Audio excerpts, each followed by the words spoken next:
कई लोग कहते हैं मैं परमेश्वर पर विश्वास नहीं करता।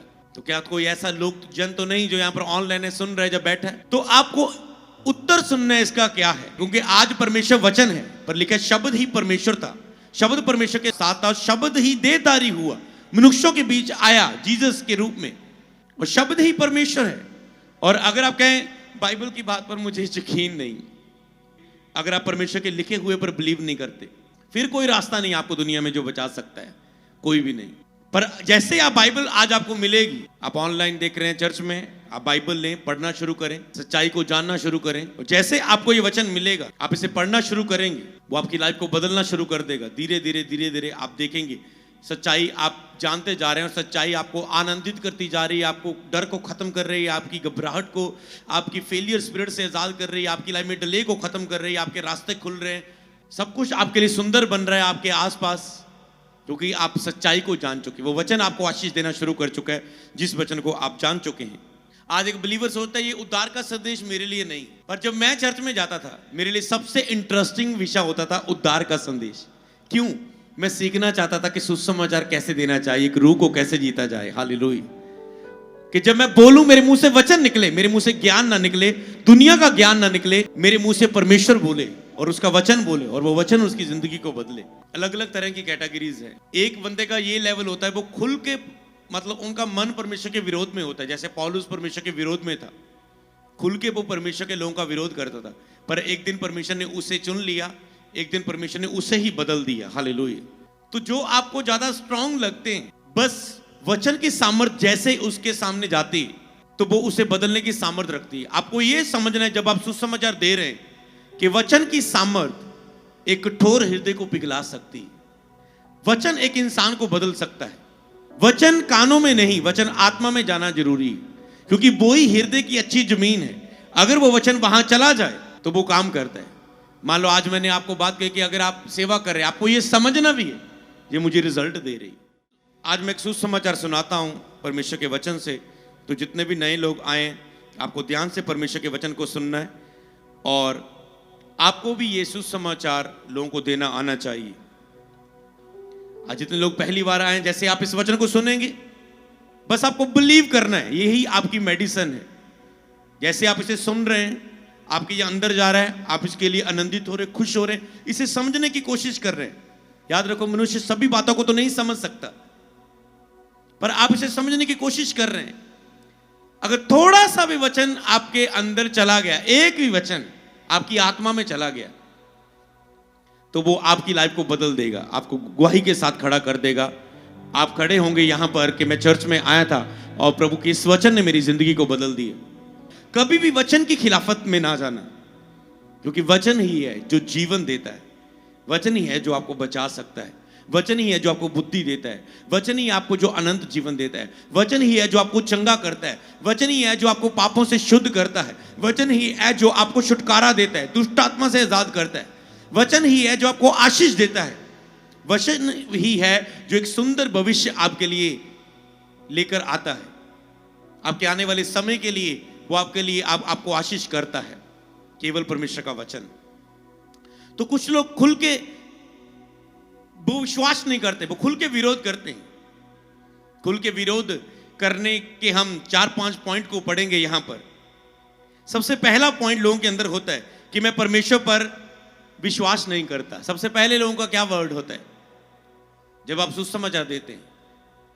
जब आज लोग सुन रहे हैं, कई लोग आए, कई लोग कहते हैं मैं परमेश्वर पर भरोसा नहीं रखता, मैं नहीं मानता कि परमेश्वर दुनिया में है।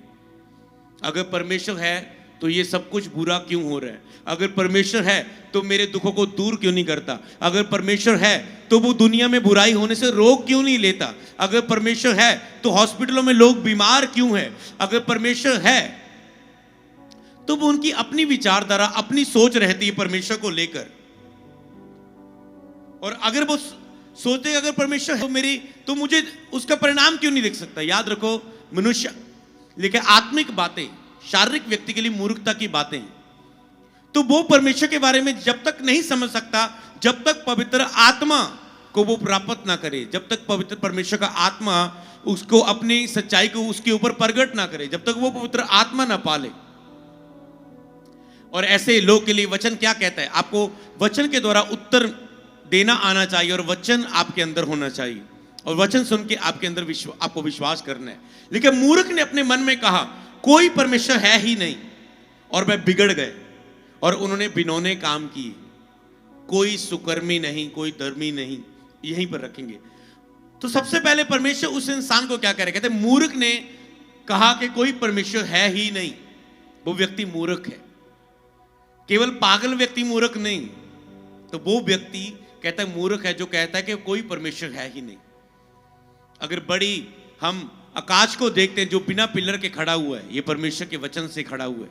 बड़े जल को, समुद्र को देखते हैं जिसमें बड़े, अगर वो सारा पानी डैम का निकल जाए, मतलब पंजाब का ही डैम निकल जाए, तो ये क्या ऊंचाई इसकी जमीन की कि जी उसमें डूबे ना। परमेश्वर ने ये सब चीजें कंट्रोल की हुई है।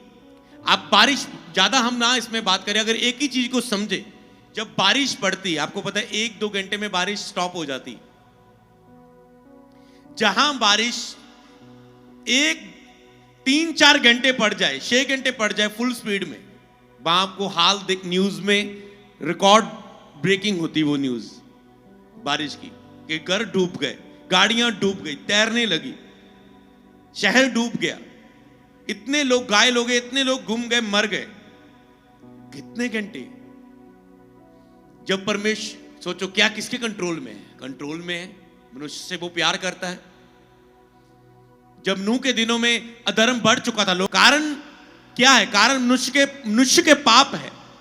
कारण यह है कि मनुष्य परमेश्वर से दूर है। दुखों का कारण क्या है? मनुष्य परमेश्वर से दूर है। अगर एक मसीह व्यक्ति से पूछे, उसे पता है अगर मैं प्रार्थना करूं, क्या मेरे लिए, आपके अंदर यह विश्वास है कि अगर मैं इस लेवल तक प्रेयर करूं, फास्टिंग करूं, बाइबल पढ़ूं, वचनों पर चलूं, परमेश्वर मेरे लिए क्या नहीं कर सकता? सबको यह विश्वास है। हर एक पास्टर को पता है अगर मैं उसमें मेहनत करूं तो मैं कहां तक नहीं पहुंच सकता। पर हर एक की अपनी अपनी फाइट है, आपको पता है, समझ गए आप? हर एक की अपनी अपनी फाइट होती। पर आपको यह पता है कि परमेश्वर क्या कर सकता है, चाहे आपकी लाइफ में हो नहीं पता। आपको पता मेरी मेहनत में कमी है, आपकी 2 घंटे से प्रार्थना से उत्तर नहीं आता, आप 3 घंटे करोगे, आ जाएगा। हफ्ते में बाद प्रेयर छोड़ने से उत्तर नहीं आ रहा है, अगर आप महीना लगे रहते उत्तर आता। आपको सब पता है कि परमेश्वर से सब कुछ हो सकता है। इसलिए मनुष्य परमेश्वर से दूर है, मनुष्य परमेश्वर से दूर हो गया है। कहता है वो मूर्ख ने कहा कोई परमेश्वर है ही नहीं।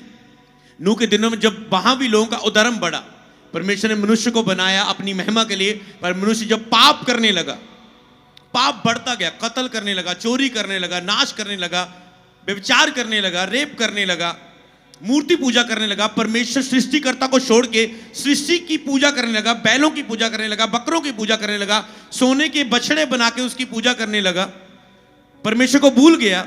जब उनका पाप बढ़ गया तो परमेश्वर लिखा मनुष्य को बनाने से पछताया कि मैंने इसे अपने स्वरूप, अपनी समानता में, अपनी महिमा के लिए बनाया, पर ये मेरी महिमा छोड़कर सृष्टि की और शैतान की महिमा करने लगा। तो परमेश्वर ने फैसला किया कि मैं नाश कर दूंगा मनुष्य जाति का। एक बारी दुनिया नाश हुई थी, दोबारा उसकी शुरुआत हुई। नूह के दिनों में हम देखते हैं कि जब परमेश्वर ने 40 दिन रात लगातार बारिश हुई, तो लगातार जब 40 दिन रात बारिश हो रही बिना रुके, दुनिया सारी डूब गई। सोचो, ये केवल पंजाब की नहीं, मान लो ये पंजाब इतना है, पहाड़ी इलाका, हिमाचल जाए, मान लो वो इतना ऊंचा है, इससे कितना ऊंचा है रे वो, कोई उससे भी ऊंचा, कोई ऊंचे से भी ऊंचा पर्वत हो। यहां पर वर्ल्ड रिकॉर्ड बनाते लोग, ऊंचे पर्वत पर चढ़ा मैं। सोचो लगातार 40 दिन रात बारिश पड़ी, सब डूब गया, सब मनुष्य नाश हुए। पर एक नूह ने को परमेश्वर का वचन मिला, तुम बता, पापों से मन फिरा लो नहीं तो नाश हो जाओगे। जो मन फिरा लेगा वो बचाया जाएगा। नूह ने कहा, किसी ने बिलीव नहीं किया। वहां पर मूर्ख हो चुके थे लोग, शैतान ने लोगों की बुद्धि को बंद कर दिया, लोगों को मूर्ख बना दिया। वो कहते ले बारिश का कोई चिन्ह नहीं दिख रहा है, ये इतनी बड़ी कश्ती बना रहा है, पागल हो गया, ये दिमाग पागल हो गया। ऐसे जब एक मसीह व्यक्ति सुसमाचार सुनाता है, उनको लगता है वो पागल है, उनको लगता है मैं समझदार हूं, ये कौन सी धार्मिक बातें कर रहा है, दुनिया में खाओ पियो ऐश करो, ये पागल हो गया। तो इसीलिए वहां पर भी लोगों ने बिलीव नहीं किया। और जब लगातार नूह और उसका घराना सभी, परमेश्वर ने कहा एक एक पक्षी सभी जोड़े ले जा। वहां पर मनुष्य का जोड़े जोड़े भी थे, और परमेश्वर ने सभी जानवर, हाथी, हथनी, शेर, शेरनी, कबूतर, कबूतरी, सभी जोड़े, उसने जानवरों के जोड़े लिए और जहाज में गया। बारिश हुई, सारी दुनिया नाश हो गई। और फिर एक समय आया कि पानी नीचे गया, कश्ती उसकी जमीन पर खड़ी हो गई, और फिर उससे आगे वंश शुरू हुआ। उसके बाद परमेश्वर ने, लोग रेनबो देखते हैं, सतरंगी पींग देखते हैं जब बारिश होती है ऐसी, तो उस बारिश के बाद ऐसे वो रेनबो आई, आसमान में दिखाई दी।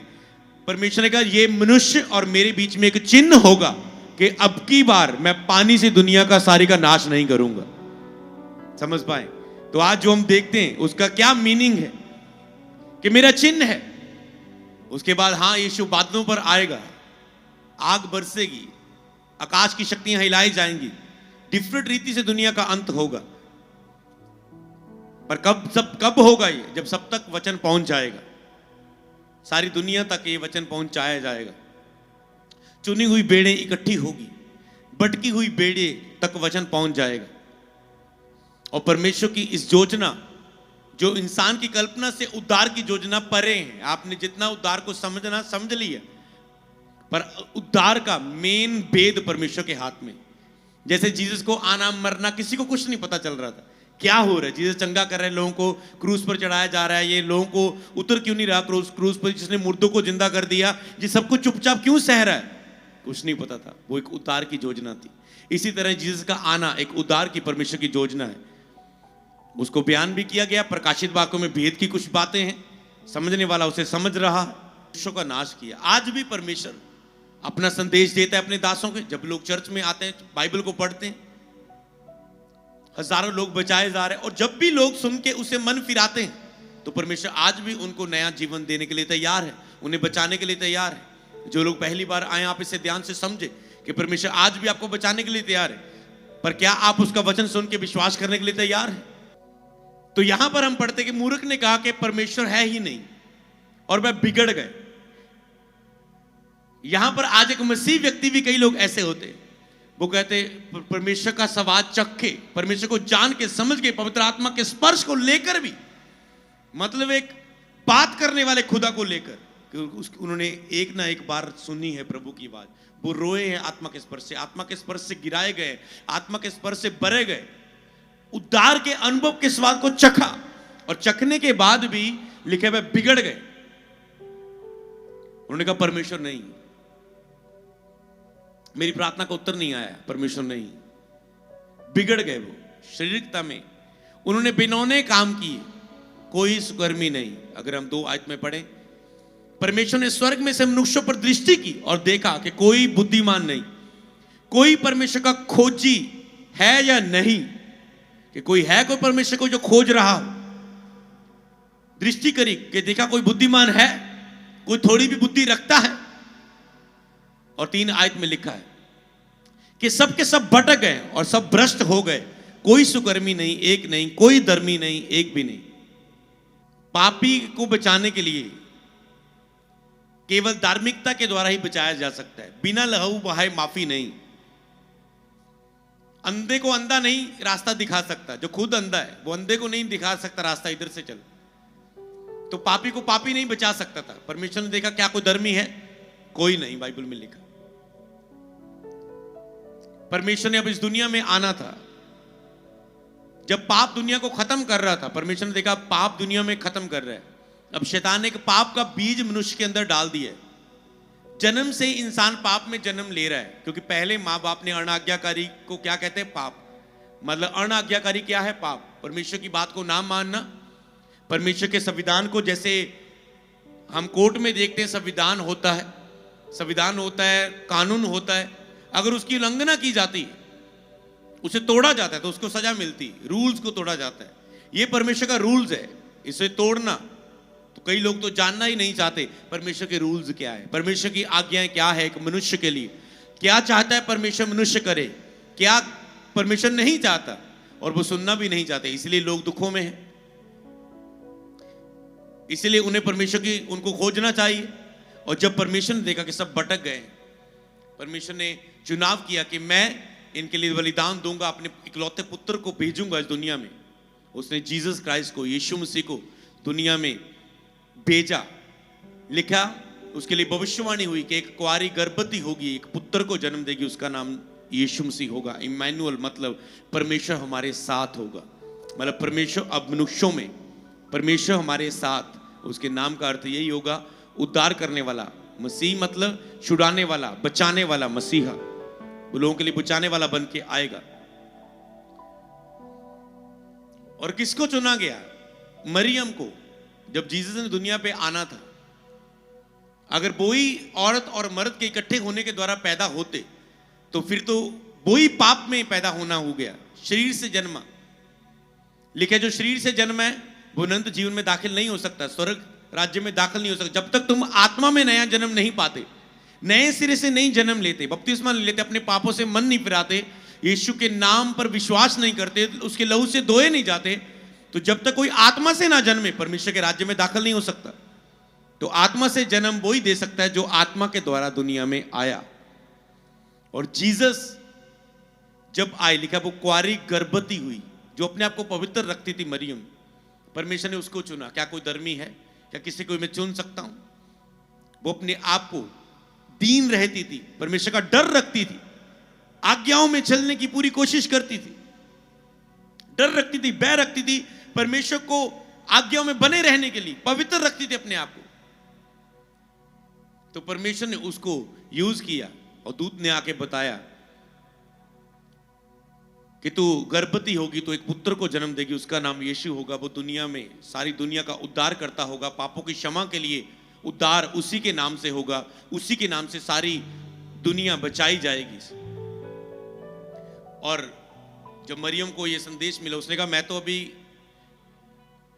मेरी तो अभी मैरिज नहीं हुई, अभी तो एंगेजमेंट हुई है, मैरिज नहीं हुई, तो ये कैसे होगा?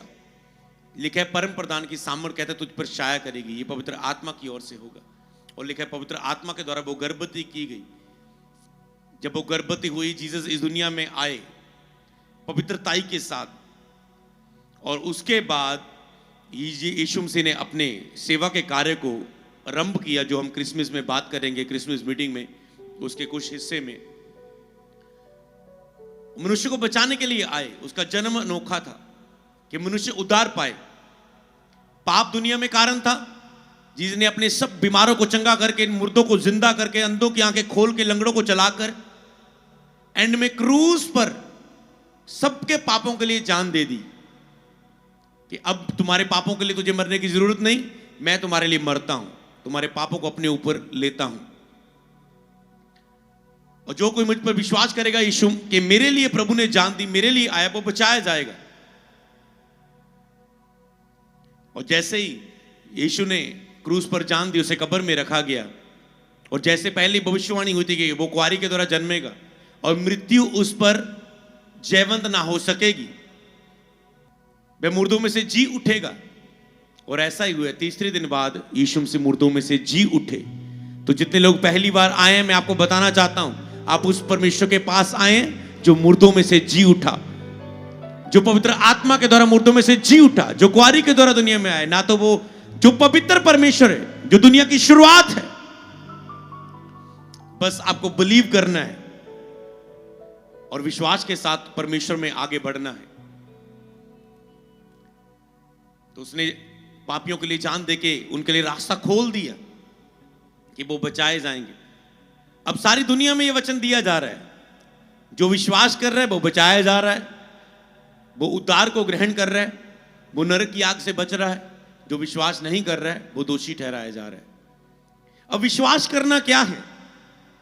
विश्वास करने के लिए मनुष्य को शारीरिक बहुत से उसका दिमाग विरोध करता है पवित्र आत्मा के वचन का। शैतान उसके द्वारा विरोध करता है। शैतान नहीं चाहता कि लोग सच्चाई को जाने, शैतान नहीं चाहता कि आप बिलीव करें और उद्धार पालें, शैतान नहीं चाहता आप चंगे हो जाएं, आप मसीह से आशीष पाएं। इसलिए जैसे ही लोग चर्च आने की कोशिश करते हैं, शैतान उन्हें रोकने की कोशिश करता है, मनुष्य उन्हें रोकने की कोशिश करते हैं, उनका शरीर उनके विरोध में आता है। हमने सोचा आज चलें, मिस हो गया। हमें किसी ने वचन सुनाया था, हमने आज सोचा था, मिस हो गया।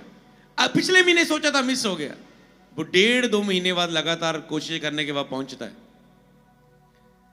अगर और कोई रास्ता हो वो सीधा ही पहुंच जाएगा, क्योंकि लिखा है खुले है वह मार्ग जो नाश को जाते हैं, पर प्रभु ने कहा मेरा रास्ता तंग है। पर अगर तुम इसमें कदम रख गए, स्टार्टिंग में तुझे तंग लगेगा, हो सकता है कि चर्च आना उसके लिए नया लगे, मुश्किल लगे, बहुत सी बातों को उन्हें सामना करना पड़े, पर जैसे आपको वो तंग लगेगा, शैतान रोकने की कोशिश करेगा, जैसे आप उसमें से आगे बढ़ेंगे, आगे जाके वो रास्ता खुला हो जाएगा, उत्तम पदार्थ उसमें रखे होंगे। तो शैतान आपको साबित करता है नहीं रास्ता तंग है, वापस चला जा, आगे तू निकल नहीं पाएगा। मतलब एक मोटा व्यक्ति, उसको लगे यार तंग है, मैं फंस ना जाऊं बीच में, इस रास्ते में जा रहा हूं। पर अगर वो थोड़ी सी भी कोशिश करे, आगे जाके रास्ता खुला है, वो उसके हिसाब से बनाया गया है, जितनी उसकी क्षमता है, पर उसका बिलीव नहीं रहा, वो वापस मुड़ गया। पर आगे उत्तम पदार्थ, सोना चांदी हीरे मान लो रखे हुए, आशीष, शांति, छुटकारा, चंगाई, बरकत आगे रखी हुई, अनंत जीवन आगे। तो इसीलिए आपको अपने कदम को बढ़ाना है। तो यहां अगर हम अगले वचन को पढ़ें, लेकिन जो विश्वास करे बपतिस्मा ले, मरकुस 16:16, उसी का उद्धार होगा, परंतु जो विश्वास ना करेगा वह दोषी ठहराया जाएगा। लेकिन जो विश्वास करे बपतिस्मा ले, उसी का उद्धार होगा। कई लोग कहते हैं मैं परमेश्वर पर विश्वास नहीं करता, पर उसने कहा जो विश्वास करे बपतिस्मा ले, उसी का उद्धार होगा। मूर्ख ने कहा कोई परमेश्वर नहीं है, पर परमेश्वर का वचन आज क्या कह रहा है? तो ये वचन कोई इंसान की अच्छी अच्छी बातें नहीं, ये पवित्र बाइबल में से जो आयत आप पढ़ रहे हैं, देख रहे हैं, ये बाइबल में लिखी हुई। तो आपको वचन का तो जो बात आपको बाइबल में से मिले, आपको उसको बिलीव करना ही करना है। तो अगर आप इस पर भी बिलीव नहीं करेंगे, क्योंकि आज परमेश्वर वचन है, पर लिखा शब्द ही परमेश्वर था, शब्द परमेश्वर के साथ था, शब्द ही देहधारी हुआ, मनुष्यों के बीच आया जीसस के रूप में। तो मूर्ख ने कहा परमेश्वर नहीं है, मतलब विश्वास नहीं किया। पर वचन क्या कहते हैं यहां पर? जो विश्वास करे और बपतिस्मा ले, उसी का उद्धार होगा, परंतु जो विश्वास ना करेगा वह दोषी ठहराया जाएगा।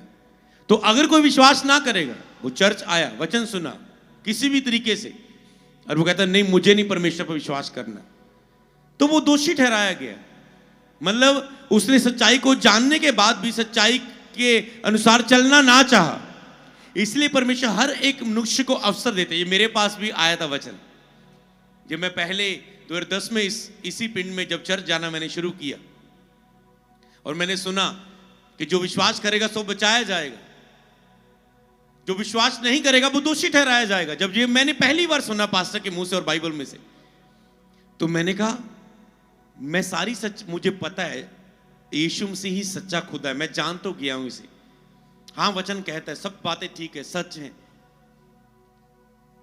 पर मेरा शरीर विरोध कर रहा है कि मैं जीसस के पीछे ना चलूं, कि मैं विश्वास ना करूं, कि मैं विश्वास ना करूं। पर लिखा जो विश्वास ना करेगा वो दोषी ठहराया जाएगा। मैंने कहा ये तो सचमुच एक दिन आत्मा ने छुआ कि ये तो मैं जानता हूं ये सच्चाई है, पर फिर भी मैं अगर नहीं चलना चाहता हूं, मैं ठुकरा रहा हूं, मैं विश्वास नहीं कर रहा हूं, तो मैं दोषी ठहराया जा रहा हूं। अगर मुझे पता है ये सही है, पर मैं लोगों के बात क्या कर रहा हूं, मैं जट सिख फैमिली से हूं, मैं मेरा घराना मेरा क्या कहेगा, लोग मुझे क्या कहेंगे, अगर ये चीजों को सोचूं तो इसका मतलब कि मैं अब अपने लिए सोच रहा हूं। सच्चाई को जान के, परमेश्वर को जान के, उद्धार को जानने के बाद भी अपने आप पे से उसका इनकार कर रहा हूं। तो मैंने देखा नहीं, मैंने दोषी नहीं, मुझे इस वचन पर बिलीव करना है। और धीरे धीरे बढ़ने लगा। एक दिन पवित्र आत्मा ने छुआ, पवित्र आत्मा से भर गया, और क्रिसमस वाले दिन ही मैंने जीसस को अपना मुक्तिदाता एक्सेप्ट कर लिया था, और उसके बाद मैंने बपतिस्मा लिया।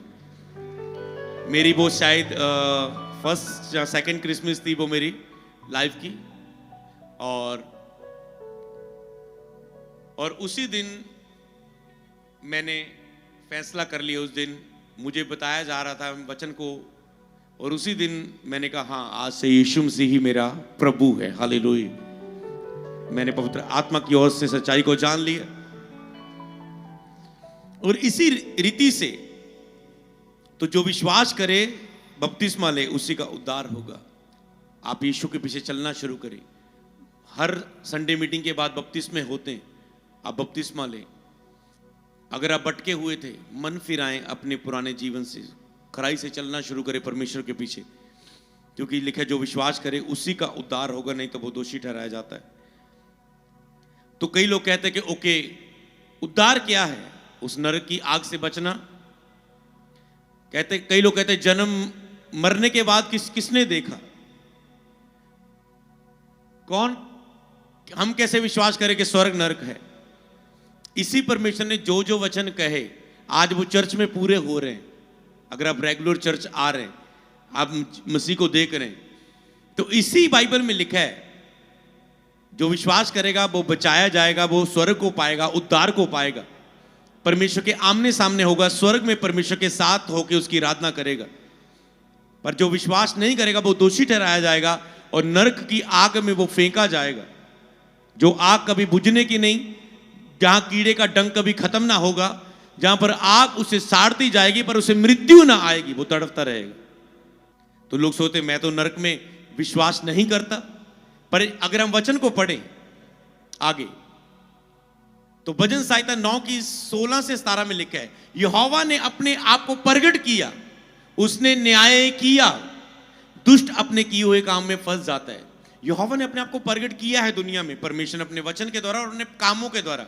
यीशु मसीह ने कहा अगर तुम्हें मेरी बातों पर विश्वास नहीं आता, जो मैं कह रहा हूं मैं वही कहता हूं जो पिता मुझे कहता है, तो मेरे चमत्कारों को देखकर, मेरे कामों को देखकर विश्वास कर।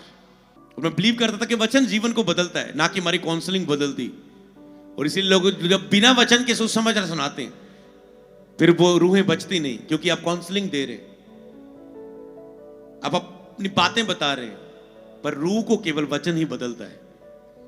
उसने न्याय किया, दुष्ट अपने किए हुए काम में फंस जाता है। लोग अपने कामों में फंसे हैं, पर परमेश्वर ने अपना न्याय प्रकट किया है। लोग अपने कामों में व्यस्त है, परिवारों में, अपने सपने स्वीकार करने में, अपने कर्जे उतारने में, अपनी गरीबी दूर करने में, कमाने में, खाने पीने में, पर परमेश्वर ने मनुष्यों में अपना न्याय प्रकट किया है। क्या है न्याय? 17 आयत में लिखा है, दुष्ट अधोन लोग में लौट जाएगा। तो दुष्ट जो अपने दुनिया में रहते अपने कामों में फंस जाएगा, दुष्ट के कामों में फंस जाएगा। तथा वह सब जातियां भी जो परमेश्वर को भूल जाती, कहते दुष्ट अधोन लोगों में लौट जाएगा, दुष्ट नरक में जाएगा। जो पाप में मर जाएगा उसकी आंख नरक में खुलेगी। पर तथा सब जातियां जो परमेश्वर को भूल जाती हैं वो भी नरक में जाएंगी। जो परमेश्वर को भूल जाती हैं, परमेश्वर को छोड़ देती, सच्चाई को जानने के बाद भी अपने आप अपने स्वार्थी जीवन जीने के लिए सच्चाई के पीछे हटती है, चर्च जाना बंद करती है, परमेश्वर के वचनों को पढ़ना बंद करती है, प्रार्थना ही करना, लेकिन प्रार्थना रहे तो लोगों का परमेश्वर न्याय करेगा, प्रार्थना करनी छोड़ देती और प्रार्थना में उठने की भूख नहीं रखती और उद्धार से अलग हो जाती है और फिर से संसार और मूर्ति पूजा करने लग जाती है। परमेश्वर को जानने के बाद भी अपने आप के लिए अपने आप को परमेश्वर से ज्यादा सही मानने लग जाते हैं। मैंने ऐसे लोग भी देखे जो परमेश्वर को, जो शुरुआत थे, इस शुरुआती परिवार थे इस ओर में, जो बचाए गए थे, पर उन्होंने अपने आप को परमेश्वर के वचन के अनुसार बदलना नहीं चाहा। बहुत लोगों ने उनके द्वारा वचन सुन लिया पर पहले पीछे हो गए, उन्हें अपने आप को बदलना नहीं चाहा और संसार में दोबारा लौट गए। ओ हमारी लाइफ में काम नहीं हो रहा है, काम नहीं हो रहा है, काम नहीं हो रहा। खुद अपनी लाइफ पर उन्होंने काम नहीं किया। अगर नशा है तो नहीं छोड़ा, अगर व्यभिचार है तो नहीं छोड़ा, अगर चोरी है तो नहीं छोड़ी, अगर स्वभाव चरित्र है तो नहीं बदला, और कंप्लेंट परमेश्वर को की, परमेश्वर मेरी लाइफ में काम क्यों नहीं कर रहा है। और जब काम नहीं दिखे परमेश्वर के तो उन्होंने छोड़ दिया परमेश्वर को। तो लोग अपनी तरीके से, अपनी बुद्धि से परमेश्वर को जजमेंट करते, जबकि मनुष्य को यह समझना चाहिए जो वचन कहता है, मैं बच्चे की तरह हूं परमेश्वर के सामने। प्रभु ने कहा बच्चे बन के मेरे पास आओ। बच्चा क्या कहता है? तुम कुछ भी कहोगे वो आंख बंद करके विश्वास कर लेगा, वो बिलीव कर लेगा।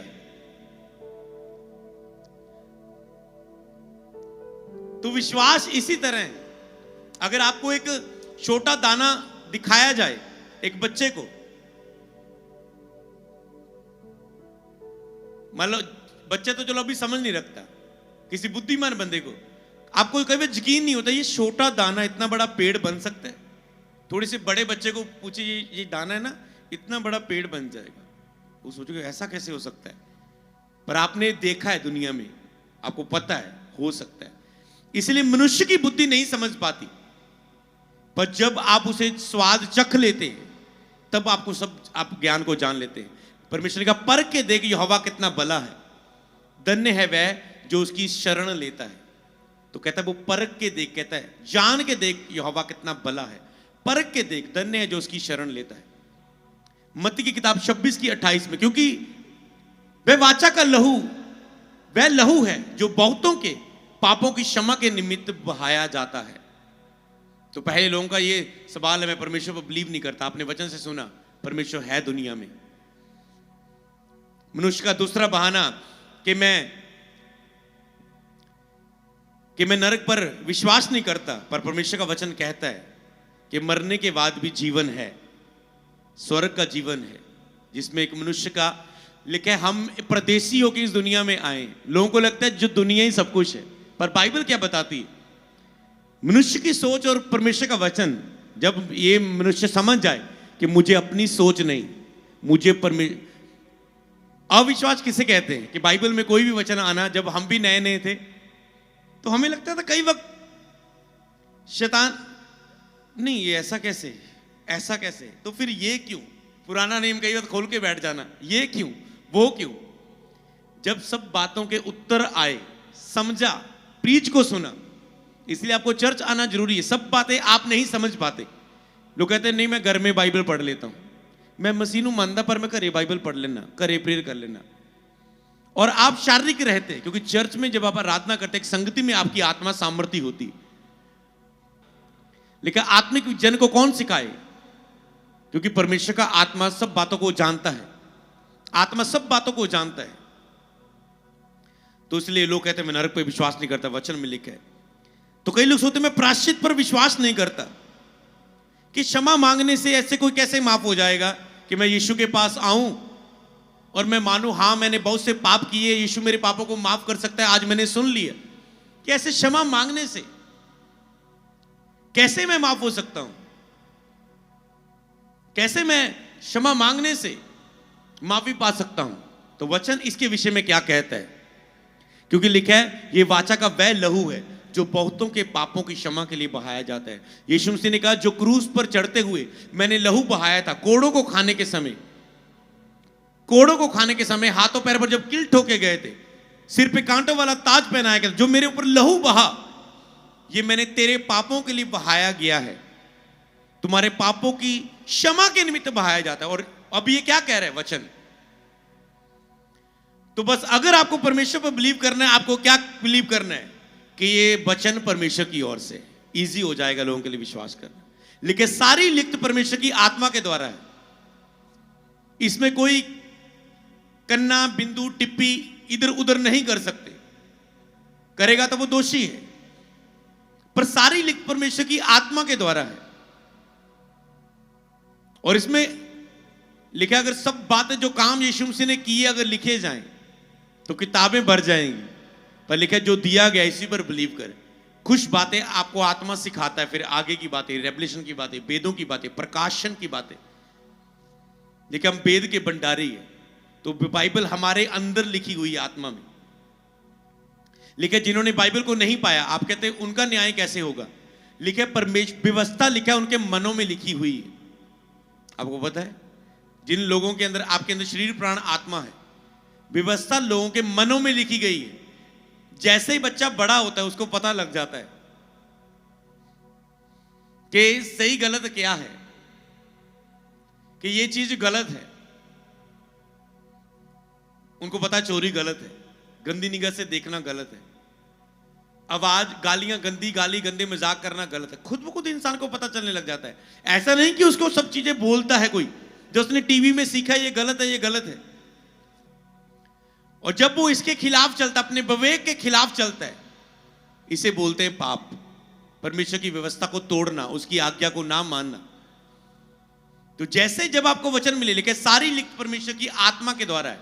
अगर आप बाइबल को पढ़ते हैं तो इसके पीछे परमेश्वर का आत्मा है। मतलब आप पवित्र आत्मा को पढ़ रहे हैं, पवित्र आत्मा की लिखी हुई बातों को देख रहे हैं, पवित्र आत्मा से आप मुलाकात कर रहे हैं। देखिए सारी लिख परमेश्वर की आत्मा के द्वारा, ये वचन ही परमेश्वर है, इसी के द्वारा बात करता है। और अब कई मसीह व्यक्ति सूख जाता है, मुझे क्या लेना देना, मुझसे नहीं शेयर किया जाता उनसे वचन, मुझे नहीं, क्योंकि उद्धार की सामर्थ आप खो चुके हैं। जब आप नए मसीह में आए थे, हर एक ने जब कह सकते हो फ्रेश होली स्पिरिट पाया था, वो आप उसे कह सकते हो वो फ्रेश है, वो रियल है। जब आपने उसे पहली मुलाकात में पाया था, उस समय उद्धार का अनुभव क्या था? आप रोते थे, मेरा ये मेंबर नरक ना चल जाए, मेरा ये फैमिली मेंबर नरक ना चला जाए, मैं इसको वचन सुना दूं, मेरा दोस्त है मैं इससे प्यार करता हूं, मेरा ये खास व्यक्ति है मैं इससे प्यार करता हूं, ये नरक ना चला जाए, मैं इसको वचन सुनाऊं, इसको वचन सुनाऊं। अगर आज वो आप खो दिए, इसका मतलब उद्धार की सामर्थ्य आप खो चुके, इसलिए आप आशीष नहीं हो रहे। जब उद्धार की आग अगर आप में बलती रहे, तो आप भी उद्धार की आग से आशीष होंगे और उद्धार की आग से लोग भी बचते रहेंगे। हालेलुया। इसलिए लोगों ने उद्धार की आग ये खो दी। उनके ऊपर ये अगर वचन में लिखा, आपको बिलीव में चलना है कि हां न्याय होगा, मुझे सीरियस होना है अपने न्याय के लिए। मैं आपको भी अलर्ट करना चाहता हूं, जब तुम स्वर्ग के राज्य में पेश किए जाओ, क्या तुम निर्दोष हो? क्या तुम निर्दोष हो? क्या तुम निर्दोष हो? अगर नहीं तो निर्दोष जीवन जियो परमेश्वर के वचन की आज्ञाकारिता के साथ, कि तुम स्वर्ग राज्य के अधिकारी हो और अपने उद्धार को खो ना दो। परमेश्वर के सामने एक अच्छा रिकॉर्ड बनाएं और तैयार करें। हालेलुया। जोर से बोले एक बार हालेलुया। तो यीशु के लहू बहाए बिना माफी नहीं। तो अगर आप बिलीव करें यीशु मसीह ने मेरे लिए लहू बहाया, यीशु मुझ पे दया कर, मैं मानता हूं आपने मेरे लिए क्रूस उठाया, मेरे लिए लहू बहाया, मेरे लिए दुख सहा, मैं विश्वास करता हूं तो परमेश्वर आप पर दया करेगा। हालेलुया। सीधा यशायाह की किताब को पढ़ें, यशायाह 7 की 14 एंडले 2 वचन को पढ़ें, और उसके बाद यशायाह 9 की 6 और 7। अगर हम वहां पढ़ते हैं, वहां यीशु मसीह के आने की भविष्यवाणी है। तो आनंद का, बड़े आनंद का सुसमाचार क्या है? इस कारण लिखा है, प्रभु आप ही तुमको एक चिन्ह देगा, सुनो एक कुंवारी गर्भवती होगी, वह पुत्र जनेगी, उसका नाम इमैनुअल रखेगी। इमैनुअल मतलब परमेश्वर हमारे साथ। ओके, आगे, क्योंकि हमारे लिए एक बालक उत्पन्न हुआ। अब यीशु मसीह के जन्मदिन में इकट्ठे हो रहे हैं, तो आपको ये वचन का आनंद आपके अंदर रहना चाहिए।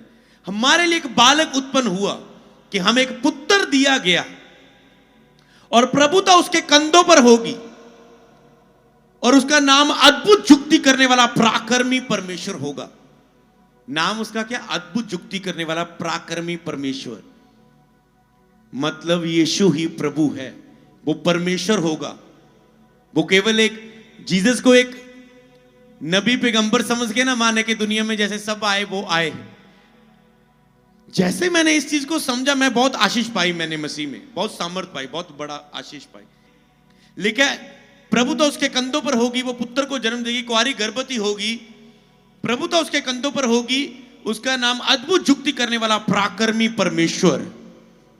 पराक्रमी परमेश्वर, अनंत काल का पिता, सदा के काल का, मतलब अनंत काल, एंड का, अनंत काल का पिता, और शांति का राजकुमार रखा जाएगा। हालेलुया। शांति का राजकुमार, राजाओं का राजा आपके हृदयों में जन्म लेना चाहता है। अपने हृदय को खोलो और आनंदित करो, और परमेश्वर की महिमा के लिए तैयार हो जाओ। हालेलुया। पराक्रमी पिता मतलब यीशु ही प्रभु है। मैं सुसमाचार बांट रहा हूं, आपको भी बांटना है, और परमेश्वर ओदे राज दा लिखा कदे अंत नहीं होएगा। हालेलुया। प्रभु तो ओदे कंधियां ते होएगी, शांति दा राजकुमार होएगा। यीशु ही प्रभु है। इसलिए सच नूं जानो, सच थानू आजाद करेगा।